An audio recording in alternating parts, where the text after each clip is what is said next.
आप सबका स्वागत है बेसिक बिल्डिंग ब्लॉक नंबर 6 में, फॉलो थ्रू या फॉलो अप। चलिए मैं आपको बताता हूं कैसे मैंने ये वर्ड फॉलो थ्रू ढूंढा, क्योंकि ये ठीक मेरे फेवरेट गेम की तरह है जो है गोल्फ। तो चलिए जरा इस बारे में सोचें। आपने एक इंसान को प्रेजेंटेशन दिखाई है। नाउ प्रेजेंटेशन करते वक्त आपका जो मेन गोल होता है वो होता है इंसान को हाँ बुलवाना।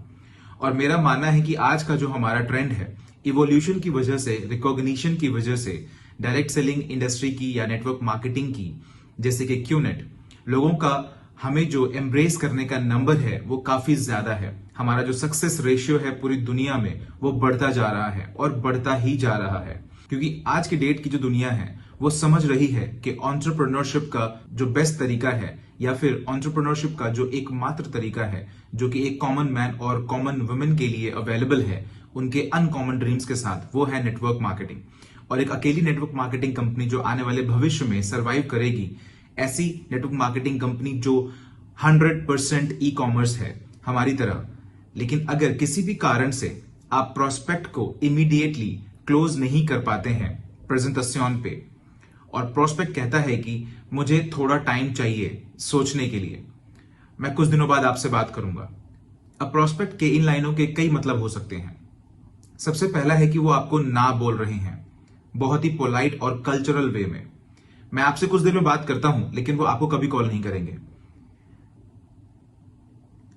नाउ मेरी पहली रिकमेंडेशन आप लोगों के लिए यह है, जो एक लेसन मुझे मेरी माँ ने सिखाया था। मेरी माँ ने मुझे बहुत ही वैल्यूएबल लेसन सिखाया था जो मैंने आज भी फॉलो करता हूं। ऑलराइट, और वो है कि अपनी लाइफ को वर्स्ट केस सिनेरियो के अकॉर्डिंग जियो। यहां पे आपका इस बात का समझना बहुत जरूरी है, वर्स्ट केस सिनेरियो से पहले कि किसी भी कंडीशन पे आप ठीक हैं। तो एक प्रेजेंटेशन के बाद आपका वर्स्ट केस सिनेरियो क्या हो सकता है? आपका प्रोस्पेक्ट आपको ना कह दे, जिसे हम कहते हैं रिजेक्शन। ये आपकी प्रेजेंटेशन का वर्स्ट केस सिनेरियो होगा। इसको आप एम्ब्रेस करिए एक पॉसिबिलिटी की तरह। इस बारे में सोच के स्ट्रेस मत लीजिए कि क्या वो हाँ बोलेगा या ना बोलेगा, हाँ बोलेगा ना बोलेगा, जिससे कि आपको रात में नींद ना आए। या आपके हाई स्कूल का एग्जाम नहीं है। ये याद रखिए कि वो आपका अकेला प्रोस्पेक्ट नहीं था। आपके पास 150 नेम्स हैं और आप 15 नेम हर महीने ऐड कर रहे हैं। इसका मतलब है आपके पास जो प्रोस्पेक्ट्स के सप्लाई है वो लिमिटलेस है। तो आपको इसके लिए बिल्कुल भी स्ट्रेस्ड आउट नहीं होना है। मैं अपने ऐसे बहुत से डाउनलाइंस को जानता हूं जो प्रेजेंटेशन के बाद मुझे टेक्स्ट करते हैं कि चीफ आई डोंट नो, मुझे लगता है वो ना कह देगा, मुझे लगता है वो मना कर देगा। ऐसे में आपकी नेगेटिव एनर्जी ही उसे ना कहने पे मजबूर करेगी। तो ऐसे में आपको क्या करना है, एक पॉजिटिव बिलीफ सिस्टम क्रिएट करना है कि वो हाँ ही कहेगा। और अगर वो ना कहेगा तो इससे आपको हैरानी होनी चाहिए, क्योंकि ऐसा कौन सा मोरॉन है जो ना कहेगा इस प्लैनेट पे सबसे महान नेटवर्क मार्केटिंग अपॉर्चुनिटी को, एंटरप्रेन्योरशिप की, ई कॉमर्स फिलॉसफी को, जो फ्यूचर है। ऑलराइट, पूरी इंडस्ट्री में highest paying commission, greatest products, alright, greatest company and the greatest founders, Dato Sri Vijay Eswaran and जापदास बिस्मार्क। इसके बावजूद भी कुछ ऐसे लोग होंगे जो ना कहेंगे। तो मेरी जो फिलॉसफी है फॉलो थ्रू की, वो बिल्कुल गोल्फ की तरह है। अगर आप गोल्फ को देखें, मैं एक प्रोफेशनल हूं, जैसा कि आप लोग जानते हैं और शायद नहीं भी जानते होंगे। मैं टाइगर वुड्स को गोल्फ में ट्रेन करता हूं, उसके पर्सनल लाइफ में नहीं, सिर्फ गोल्फ में। तो आप गोल्फ क्लब में हैं और आपके सामने बॉल है। एक छोटा सा लकड़ी का या प्लास्टिक का टुकड़ा होता है जो बॉल को होल्ड करता है, जिसे हम टी कहते हैं, टीईई। मैं आप सबको सिखा रहा हूं। तो गोल्फ का जो विंग है वो पहले पीछे की तरफ जाता है, जो आपके dreams, commitments, name list, dream list, invitation, prospecting को दर्शाता है। फिर आप वापस नीचे की तरफ आते हैं और जब आपका कांटेक्ट होता है बॉल के साथ, वो है आपकी presentation. Alright, and the biggest most important rule in this golf is follow through. जैसे आप अपने क्लब को पीछे से आगे लाते हुए आप फॉलो थ्रू करते हैं, फिर आप बॉल को हिट करते हैं और आप आगे की तरफ जाते रहते हैं। ऑलराइट, आपने मेरा पोस्टर देखा, मैंने कहा था ना मैं टाइगर वुड्स को ट्रेनिंग कर देता हूं, उनका गुरु हूं गोल्फ में, उनकी पर्सनल लाइफ में नहीं। और यहां जो पॉइंट है वो यह है कि नेटवर्क मार्केटिंग में भी ये सेम है। गोल्फ में अगर आप बॉल को सिर्फ हिट करते हैं तो बॉल वहीं रुक जाती है, जो बस थोड़ी दूर तक जाके रुक जाएगी। लेकिन अगर आप फॉलो थ्रू करेंगे तो बॉल 300 मीटर तक जाएगी। तो जो पर्पस है इस कॉन्सेप्ट को फॉलो थ्रू को समझने का, वो यह है कि जो कॉन्टैक्ट है, जो कि प्रेजेंटेशन है, वो कंप्लीट नहीं है। अगर वो हाँ कहता है ऑन द स्पॉट, जो कि बहुत इजी है, कंग्रेचुलेशंस, आपके पास एक साइन अप है। लेकिन अगर वो ना कहता है मुझे ये बिजनेस बिल्कुल पसंद नहीं है, स्टारबक्स में वो टेबल उठा के तोड़ देता है और आपको धमकियां देता है, आपको मारने की, और चिल्लाता है कि I hate network marketing, some will, some won't, so what, someone is waiting somewhere. Alright, SWS, Dato Sri Vijay ने हमें सिखाया है। लेकिन जो कॉम्प्लिकेटेड होते हैं वो कहते हैं मुझे जरा इस बारे में सोचने दो। ऑलराइट, और मैं तुम्हें कुछ दिनों में बताता हूं, क्योंकि ये ना तो हाँ है ना ही ना है। अब ये पूरी रिस्पॉन्सिबिलिटी आपकी है उस प्रोस्पेक्ट से फॉलो थ्रू करने का। वो अभी तक साइन अप नहीं हुआ है, वो अभी भी एक प्रोस्पेक्ट है। आपने प्रेजेंटेशन दिखाई, अपलाइन का सपोर्ट मिला, एवरीथिंग इज डन, ब्यूटीफुल। अब फॉलो थ्रू करने की आपकी रिस्पॉन्सिबिलिटी है। सबसे पहला जो रूल है फॉलो थ्रू का, वो है इससे डरना नहीं है, रिजल्ट से डरना नहीं है, किसी भी चीज से डरना नहीं है। आपको वर्स्ट केस सिनेरियो के बारे में सोचना होगा, जो कि है rejection. Embrace it, I don't care, I love it. और इसके बाद जो भी होता है वो आपके सफर की खूबसूरती है। ऑलराइट, तो ये है पहला रूल, आपको डरना नहीं है, इसे एम्ब्रेस करना है। I don't care, I love it. Number 2, आपको इसे 24-48 घंटे में करना है। जैसे कि एक्ट 48 है शुरुआत में, फॉलो थ्रू 24-48 घंटे में ही होना चाहिए। इससे अगर थोड़ा भी ज्यादा होता है तो प्रोस्पेक्ट अपनी पुरानी जिंदगी में वापस चला जाता है। नॉन बिलीवर्स की दुनिया, वो लोग जो क्यूनेट की पावर को नहीं समझते, वो उस दुनिया में वापस चला जाएगा और फिर आप उन्हें वापस कभी नहीं पाएंगे। नाउ अब आपको फॉलो थ्रू कैसे करना है? WhatsApp message, personal call. Alright, now अगर आप कॉल करते हैं और वो कहता है कि I am not interested, alright, don't panic. आपको रोना नहीं है, भले ही चाहे उसके साइन अप होने से आपका एक स्टेप कंप्लीट होता है जिससे आप अपना पहला चेक कमा सकते हैं। आई नो कि कितना पेनफुल होता है, लेकिन आपको पैनिक नहीं होना है, अपना पोस्चर लूज नहीं करना। Network marketing is all about your posture. Oh, मुझे हैरानी है आप ऐसा कह रहे हैं, मुझे लगा हमारी मीटिंग काफी अच्छी थी उस दिन जब मैंने आपको अपना बिजनेस प्रेजेंट किया था। हाँ, लेकिन क्या मैं समझ सकता हूं कि आपने ये डिसीजन क्यों लिया? क्या आप समझ रहे हैं? देखिए, मेरे लिए ये हम ह्यूमन बिहेवियर की स्टडी है ना। अगर मैं कुछ भी करता हूं, डांस, गाने गाता हूं, मैं कुछ भी करके किसी का डिसीजन नहीं बदल सकता मोस्ट ऑफ द टाइम्स। लेकिन मैं चाहूंगा कि मुझे उसका रीजन पता हो, मैं जानना चाहूंगा कि क्यों। ऑलराइट, वो लोग जो ना कहते हैं, आपको उनके रीजन को जानना है, जानने की कोशिश करिए। हो सकता है वो बहुत ही स्टूपिड सा आंसर बोले, सॉरी मैंने मेरी वाइफ से बात करी, उन्होंने मना कर दिया। आपको पता है मैं क्या कहता? क्या मैं आपकी वाइफ से बात कर सकता हूं? Again, no obligation. मैं आपके डिसीजन की रिस्पेक्ट करता हूं, लेकिन मैं सच में जानना चाहता हूं कि आप इस बिजनेस अपॉर्चुनिटी को ना क्यों कहेंगे। आपको ये पोस्चर के साथ कहना है, आपको इसे पैनिक होकर नहीं पूछना है। जब तक आप इसे पोस्चर के साथ पूछते हैं, मैंने ऐसे बहुत से लोगों से पूछा है और वो कहते हैं ओके पद्मन, आप मेरे घर आके मेरी वाइफ से क्यों नहीं मिलते?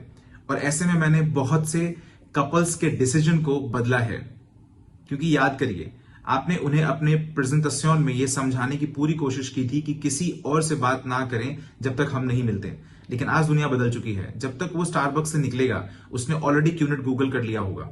और अगर आप क्यूनेट गूगल करते हैं, ये डिपेंड करता है कि आप किस कंट्री में हैं, जहां पे हमारे बड़े दुश्मन हैं या फिर अभी तक रेगुलेशंस नहीं बने हैं, तो वहां पे अच्छे और बुरे दोनों न्यूज होंगे। इस दुनिया में कोई भी कंपनी हो, चाहे वो माइक्रोसॉफ्ट हो, एप्पल हो, या फिर दुनिया की सबसे बड़ी एयरलाइंस, हर गवर्नमेंट, हर प्रेसिडेंट, हर बड़ी कंपनी इस दुनिया में, इन सब के बारे में कुछ अच्छे न्यूज हैं और कुछ बुरे न्यूज हैं। गूगल पे, वर्ल्ड वाइड वेब, जहां पे लोगों को कुछ भी कहने की आजादी है, और आप अपने प्रोस्पेक्ट को रोक नहीं सकते जिसने अभी तक ना तो ना बोला है ना ही ना बोला है, उन्हें खुद की रिसर्च करने से। अब ऐसे में आप कभी भी ये नहीं चाहेंगे कि वो अपनी रिसर्च करे और किसी एक कंक्लूजन पर पहुंचे और उसके बाद आप इन फैक्ट्स के बारे में बात ना करें, क्यूनेट की सच्चाई के बारे में बात ना करें। तो सबसे पहले 24-48 घंटे में कॉल करिए। अगर आप उनके पास कोई ऑब्जेक्शन है, अगर वो अपने ऑब्जेक्शंस आपसे एक्सप्रेस कर रहे हैं, आपका गोल यहां पर उनसे मिलना है, स्टारबक्स या फिर सेम जगह या फिर जूम, उन्हें कभी भी खुद को मना मत करने दीजिए, फोन पर या फिर व्हाट्सएप पर। कम ऑन, आप एक इंटरनेशनल बिजनेसमैन या बिजनेस वुमेन हैं, हमारा भी खुद का एक प्राइड है। अगर तुम्हें ना बोलना है तो आकर मेरे फेस पर बोलो। चलो जूम पर मिलते हैं, मुझे जानना है कि ऐसा क्यों है, क्योंकि आप वैसे में उनकी बॉडी लैंग्वेज रीड करेंगे, क्योंकि आपको पता है कि वो कहां से आता है। लेकिन हमेशा वो जो भी कहे उन्हें रोकिए मत। आपको ये नहीं करना है कि क्या तुम स्टूपिड हो, ऑफ कोर्स हम लीगल हैं, ऐसा नहीं करना है, क्योंकि ऐसे में आप वो कनेक्शन तोड़ रहे हैं। क्योंकि जब आपने और आपके प्रोस्पेक्ट ने प्रेजेंटेशन शुरू की थी और अब आप फॉलो थ्रू कर रहे हैं, तो इसमें एक कनेक्शन है। और अगर ऐसे में आप एग्रेसिव हो जाते हैं तो आप उनकी इंसल्ट करते हैं, उन पर अटैक करते हैं। तो इससे फर्क नहीं पड़ता आप यूनिट पर कितना भी गर्व करते हैं, आपका प्यार दातोश्री के लिए, जापा के लिए, उन्हें कहने दीजिए मुझे लगता है तुम इलीगल हो, मुझे लगता है तुम स्कैम हो। उन्हें जो कहना है कहने दीजिए, लेकिन उन पर अटैक नहीं करना है, क्योंकि जब आप उन पर अटैक करते हैं तो आप उनके बिलीफ सिस्टम को और स्ट्रॉन्ग करते हैं। हमेशा याद रखिए मेरे 3 F, फील, फेल्ट, फाउंड। मेरा प्रोस्पेक्ट जो कुछ भी कहता है प्रेजेंटेशन के बाद, कोई भी ऑब्जेक्शन, मेरा आंसर बहुत ही सिंपल होता है, मैं जानता हूं तुम कैसा फील कर रहे हो। ऐसे में उसका टेंशन कम हो जाएगा। ऑलराइट, जब मैंने प्रेजेंटेशन देखी और गूगल पर गया, ऐसा ही फील किया जैसा आप कर रहे हैं। वाह, नो अग्रेशन, कोई जोर जबरदस्ती नहीं, एम्ब्रेसिंग योगा। आप समझ रहे हैं? लेकिन क्या आपको पता है मैंने क्या देखा? तो आप देखेंगे कि आपने टेंशन कम कर दिया है, उस दीवार को गिरा दिया है, क्योंकि आप अग्रेसिव नहीं थे। उसके बाद अब आप उनके ऑब्जेक्शन को हैंडल करने का ट्राई करिए, आपके अपने एक्सपीरियंसेस के बेसिस पर, और आपने क्या जाना उस पर। और इस चीज में वो कैपेबिलिटी है कि उसके दिमाग में इस चीज की पॉसिबिलिटी को बढ़ा देगा। लेकिन प्लीज आपको ये सब कुछ एक क्लास मेंटेन करके करना है, एक प्रॉपर कॉन्वर्सेशन की तरह। आपको ऐसे नहीं करना है कि फील, फेल, फाउंड, तुम्हारी कंपनी इलीगल है, हाँ मुझे पता है, तुम्हें कैसा फील हो रहा है, मुझे भी फील हुआ था और मैंने बाद में ये जाना, मेरे पास पैसा नहीं है, हाँ मैं जानता हूं तुम कैसा फील कर रहे हो, मैंने भी ऐसा फील किया था और मैंने ये जाना। ये एक स्क्रिप्ट नहीं है, ये एक कॉन्वर्सेशन में होना चाहिए। क्योंकि जब सामने वाले के पास कोई ऑब्जेक्शन होता है, वो ऑब्जेक्शन उसके डिसीजन का फेस होता है। तो अगर उसके पास कोई ऑब्जेक्शन है तो उसका डिसीजन है नो। ऑलराइट, और आप चाहते हैं कि आप उस फेस को पार करके उसके डिसीजन को पलट दें, ना से हां में। और यह चीज एग्रेशन से नहीं की जा सकती, और यह चीज उन्हें गलत साबित करके भी नहीं की जा सकती, बल्कि आप उन्हें ज्यादा इंफॉर्मेशन देने की कोशिश कर रहे हैं। फील, फेल्ट, फाउंड, आप उन्हें ज्यादा इंफॉर्मेशन दे रहे हैं जिससे वो इस बारे में और सोचें।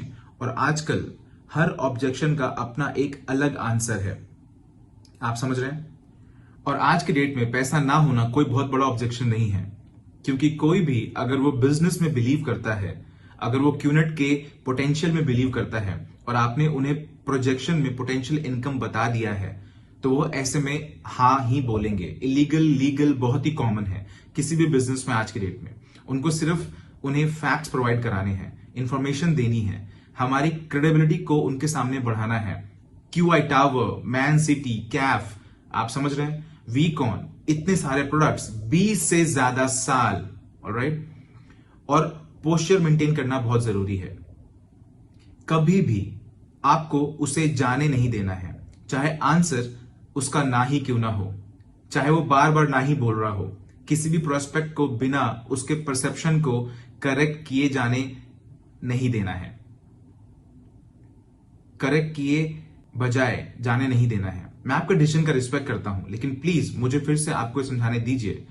जहां तक बात लीगल इलीगल की है, तो हम एक्चुअली में ये हैं, ये सारी इंफॉर्मेशन है। मैं चाहता हूं कि सामने वाले के पास इनफ इंफॉर्मेशन हो कि अगर वो फ्यूचर में उससे कोई क्यूनिट की बात करता है तो वो नेगेटिविटी को और ऐड नहीं करेगा, क्योंकि आप प्रोस्पेक्ट के सोचने के तरीकों को बदल सकते हैं। क्योंकि याद रखिए, हर वो प्रोस्पेक्ट जो आज ना बोल रहा है, फ्यूचर में आ सकता है और हां बोल सकता है। हर प्रोस्पेक्ट आपके अगले प्रोस्पेक्ट से बात कर सकता है, तो आपको उनके सोचने का तरीका बदलना होगा, उनका माइंडसेट बदलना होगा, आपको उनके अंदर जो गलत परसेप्शन है उसे करेक्ट करना होगा। और अगर आप ऐसा 24 से 48 घंटे में करते हैं, जो कि बहुत जरूरी है, उनके सारे कंसर्न्स को एड्रेस करिए, इंफॉर्मेशन के साथ, ना के इमोशन के साथ। फील फेल्ट फाउंड, उनका टेंशन कम करना, जिससे कि आप उनके अंदर जाकर उनके सोचने का तरीका बदल सकें। कोशिश करिए कि फेस टू फेस या फिर जूम पर मिलने की कोशिश करें, बिना किसी इमोशंस के साथ, और उनको कभी भी नेगेटिव परसेप्शन के साथ जाने नहीं देना है। आपको उन्हें अपने KIV लिस्ट में रखना है, कीप इन व्यू। कभी भी किसी से रिलेशन खराब मत करिए। मेरे पूरे करियर में 20 साल से भी ज्यादा ऐसे बहुत से प्रोस्पेक्ट्स हैं जिन्होंने पहले ना बोला था 3 साल पहले, 4 साल पहले, और वो सब वापस आए, और वो आज मेरे ऑर्गेनाइजेशन के एक्टिव बिल्डर्स हैं। आप किसी भी पार्टनर से पूछ सकते हैं, ये हमारे साथ हुआ है। आपको उनसे कभी भी कनेक्शन नहीं तोड़ना है, आपको वो स्ट्रिंग हमेशा जोड़ के रखनी है, क्योंकि वो अपनी जॉब को जरूर खोएगा और वो फिर से अपनी पैथेटिक सी लाइफ में वापस जाएगा, जहां पे वो go to work come back home, go to work come back home ही करेगा। उसे पैंडेमिक हिट करेगी, उसे डिप्रेशन परेशान करेगा, रिसेशन हिट करेगा। तो वो लाइन हमेशा बनाए रखनी है, क्योंकि वो वापस आएंगे। नाउ मेरा रूल है, अगर प्रोस्पेक्ट ना कहता है तो मैं उसे कभी भी जाने नहीं दूंगा बिना प्रोडक्ट खरीदे, चाहे वो RSC प्रोडक्ट हो या फिर वो क्वालिफाइंग प्रोडक्ट हो। मैं उन्हें लूप में रखना चाहता हूं और उन्हें ओवरबर्डन नहीं करना चाहता हूं इन सारी इंफॉर्मेशन से। आपको सिर्फ नेम लिस्ट में KIV लिखना है। आपको पता है कि नेम लिस्ट कितनी जरूरी है। ये जो फैक्ट है, दातोश्री विजय ने जो मुझे एक गोल्डन रूल सिखाया था, वो था कि आपको अपने प्रोस्पेक्ट से ज्यादा अटैच नहीं होना है। अगर वो ना कहता है तो ना कहता है, आगे बढ़िए, यही लाइफ है। Some will, some won't, so what, someone is waiting somewhere। और जितना ज्यादा टाइम आप उसे कन्विंस करने में लगाएंगे, उन्हें हर हफ्ते कॉल करेंगे एक स्टॉकर की तरह। क्यों? आपके पास और भी 15 लोग हैं इस महीने बात करने के लिए, आपके पास 20 और लोग हैं बात करने के लिए, आपके पास और भी दूसरे मार्केट्स हैं ओपन करने के लिए, आपके पास एक्टिव IRs भी हैं जो आपके टाइम की ज्यादा वैल्यू करेंगे प्रोस्पेक्ट से। इस जाल में आपको कभी नहीं फंसना है कि वो एक बहुत अच्छा प्रोस्पेक्ट था, एक बढ़िया प्रोस्पेक्ट था, कमाल का प्रोस्पेक्ट था। ऐसी कोई चीज नहीं होती गाइस। जैसा कि मैंने आपको पहले भी कहा है, कभी भी नेगेटिवली प्रीजज नहीं करना है और किसी के भी परफॉर्मेंस का अनुमान पहले से नहीं लगाना है, क्योंकि बहुत से ऐसे मैक्स आउट किंग और क्वीन हुए हैं जिन्हें कभी किसी ने प्रेडिक्ट नहीं किया था। कुछ लोगों का प्रोफाइल एक नेटवर्कर के अकॉर्डिंग पूरा परफेक्ट था, लेकिन उन लोगों ने कभी परफॉर्म नहीं किया। एक प्रोस्पेक्ट सिर्फ प्रोस्पेक्ट होता है। नेटवर्क मार्केटिंग एक इक्वल अपॉर्चुनिटी है, फ्री एंटरप्राइज। आप किसी को भी ला सकते हैं और वो सिस्टम फॉलो करते हैं। याद रखिए, फॉलो थ्रू बहुत ज्यादा इंपॉर्टेंट है और आपका काम उन्हें इनफ इंफॉर्मेशन देना है, उनकी टेंशन को कम करना है, जिससे कि आप उनके अंदर जा सकें और उनका सोचने का तरीका बदल सकें, अगर ये पॉसिबल है तो। और अगर उसके बाद भी वो ना कहता है, I don't care, I love it, next, yes perfect, no next, next, next, next. Welcome to network marketing. यहां पर आपकी सक्सेस इस बात पर निर्भर नहीं करती कि आप कितने लोगों को साइन अप करते हैं, लेकिन क्यूनेट में जो सच्चे मायने में सक्सेस है वो इस बात पर डिपेंड करती है कि आपने कितने रिजेक्शंस एक्सपीरियंस किए हैं, क्योंकि हर रिजेक्शन आपको थोड़ा और नजदीक लेके जाता है आपके अल्टीमेट गोल, जो कि है मैक्स आउट। मेरा भरोसा करिए। तो फॉलो थ्रू फंडामेंटली इंपॉर्टेंट, इसको सही तरीके से करिए।